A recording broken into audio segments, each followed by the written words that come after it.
It's called glossophobia, the fear of speaking in public. Most of us feel at least a little bit nervous when we're giving a talk before a group, but some people become extremely anxious, almost to the point of immobility. Why is this? And how can we all learn to be better speakers, whether we're talking to an auditorium full of people or just co-workers in a conference room? Our guests know a thing or two about speaking in public. Larry Ventus is a psychologist and professor at the College of William and Mary. He speaks to large lecture classes every school year, so he's used to the experience, as most veteran teachers are. He says that fear of public speaking has its roots in what the audience is thinking about the speaker. There may be different reasons for different people because fears aren't one kind of thing. But I think basically people are concerned about how others react to them, evaluate them, what they think of them, that sort of thing. So public speaking is kind of a reflection of social anxiety and social fear, if you will. Ventus says that even teachers can feel this anxiety when they face their first classes. I think an awful lot of teachers, say college teachers, when they first start, are anxious about teaching, anxious about speaking and lecturing. And basically, it's just part of the insecurity of not being quite squared away on how best to do this. And also, again, the teacher is in a position of presenting themselves as an expert, and so I think sometimes people get anxious about what if students ask questions and I don't know how to respond or give them wrong information. So teachers can feel vulnerable with regard to evaluation by their students. Sometimes do. The boss, who has all of the authority in a situation, can also have sweaty palms and a racing heart when he or she gets up to speak. Ventus says that confidence can help someone become more comfortable, as can experience speaking to larger and larger groups over time. He says that though we're not born with the fear of public speaking, our personality has a lot to do with it. We do have individual differences in the way in which our nervous systems react to things. And so some people are highly responsive and become easily aroused. For people who are quite reactive in terms of their autonomic nervous system, then they're more likely to come to associate excessive arousal or fear with any of a number of situations. So I'd say we're born more with emotional temperaments, and that can make you more or less vulnerable to developing one or more irrational fears. Making people more comfortable speaking in public is Michael Port's mission. Port is author of the book Steal the Show: From Speeches to Job Interviews to Deal Closing Pitches, How to Guarantee a Standing Ovation for All the Performances in Your Life. He says that he teaches speakers to use acting techniques to create good speech performances. Performances?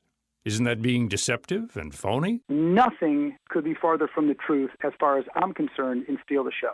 What we're attempting to do is be more authentic, more honest, and in integrity. So we are true to ourselves and to the people around us. But what we're doing is we're using different acting techniques. And I have re-engineered acting techniques for the non-actor, so they have a methodology they can use for these types of performances. Port says he takes a page from improv, where the key is for the performers to keep saying yes and. He says that you can use this in your speech to create a feeling of inclusion. We don't say no in improv. Let's say you and I are doing an improv, and you walk in, and you say, oh, my God, I broke my leg. I'm in so much pain. And I say, no, you didn't. You're fine. That's it. It's done. It's over. But if I say something like, oh, my God, that's terrible, but you know what? Your hair looks fantastic. Well, now we have somewhere to go. You might say, I know, I was at the hair salon. They were coloring it, all the chemicals. I passed out, fell on the floor, broke my leg. The same thing is true in different areas of our life. If we're in a meeting at the office, do you play the devil's advocate? Do you say, let me just be the devil's advocate for a minute? Or I have some constructive criticism for you. Criticism is criticism, even if it's couched as constructive criticism. It is still criticism. What we're looking for is saying, yes, that's an interesting idea, and what about this? Yes, have you thought about this? Yes, and what about this? So it is a principle that performers use that we can bring into our own life as well. Another technique Port says is crucial is preparation. Can you imagine an acting troupe going on stage to perform Macbeth without ever rehearsing the play? When it comes to public speaking or the kinds of performances we're talking about today, job interviews, negotiations, sales pitches, very rarely do people do much rehearsal.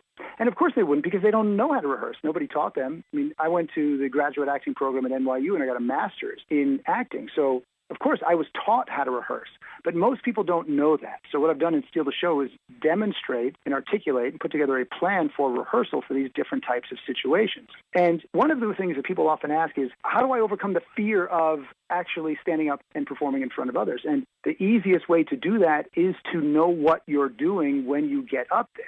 So if you are well prepared, then you can be improvisational. But if you rehearse, don't you run the risk of coming off as stiff and mechanical? The reason they may have felt stiff is because when they were performing, they were trying to recall what they had rehearsed, which means they only rehearsed a little bit, not enough to know the material so well that they could be improvisational inside of it, yet always come back to what they intended to say if they got off track or if they needed to address something else that wasn't initially part of their plan. As a speaker, you have to think of the audience as well as the message you want to get across.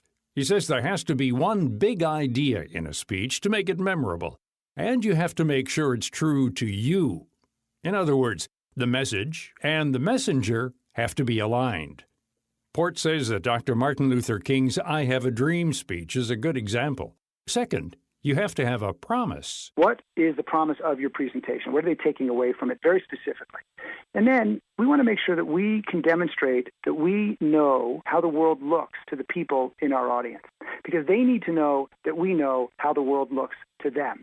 Because when we're asking people to think differently, to feel differently, to do something differently, it may be confronting. If you don't know that I know the way the world looks to you, it's easy to resist because you can say, oh, no, we're different.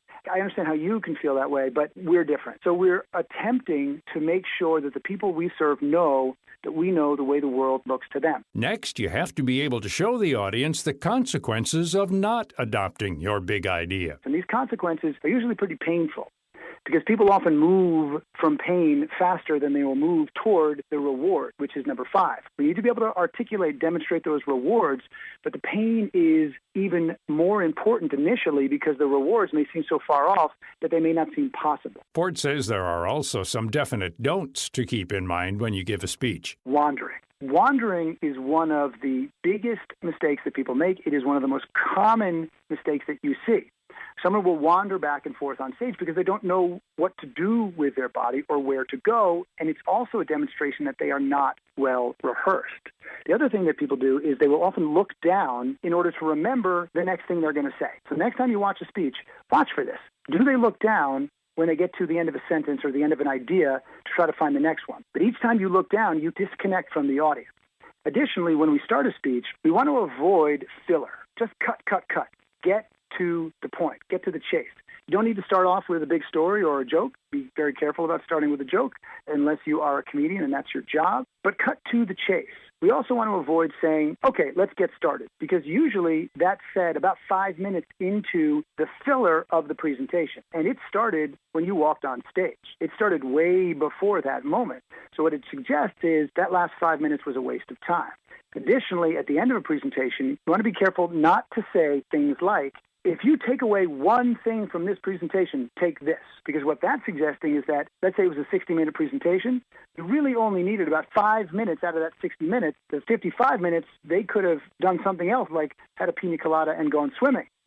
So stay away from that, because ideally, all the different things you're introducing are equally as important. Finally, Port says that if you're giving your speech and you start to tremble or sweat a bit, don't worry. The audience doesn't care as much about it as you do.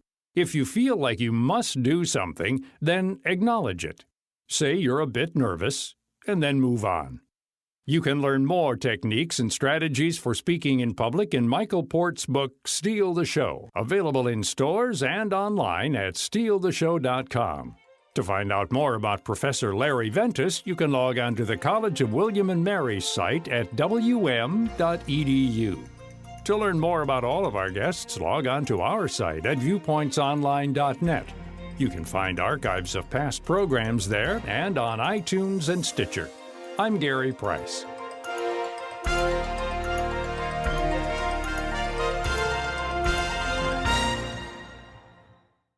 When it comes to health insurance, understanding what you'll pay for covered services, prescriptions, and supplies is important, especially if you have a chronic condition like diabetes. Now, there's a new tool to help people with diabetes save money on test strips. Know My Copay is a website and nationwide telephone service that tells you the lowest copays for the top 5 brands of diabetes test strips in the market based on your individual health plan. Here's consumer advocate and nationally syndicated columnist Jim Miller. Figuring out health coverage can be confusing. Know My Copay is a valuable free service that can help people maximize their healthcare dollar. By comparing the out-of-pocket cost of the various diabetes test strips available, people can make educated decisions about the products they use. Know My Copay is sponsored by LifeScan, maker of One Touch brand blood glucose monitoring systems.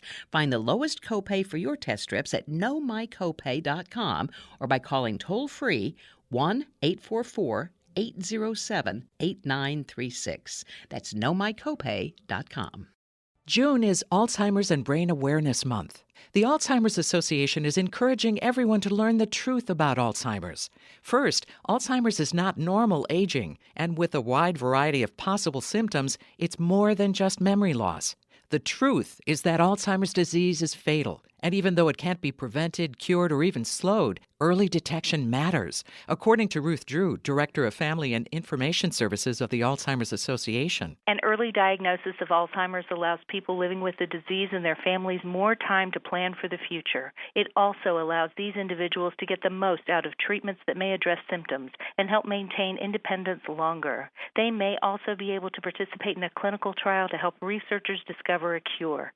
It's important for people living with Alzheimer's to access care and services early so they and their families can live the best life possible. Take time to learn the truth about Alzheimer's disease. Get started at alz.org/truths. That's alz.org/truths.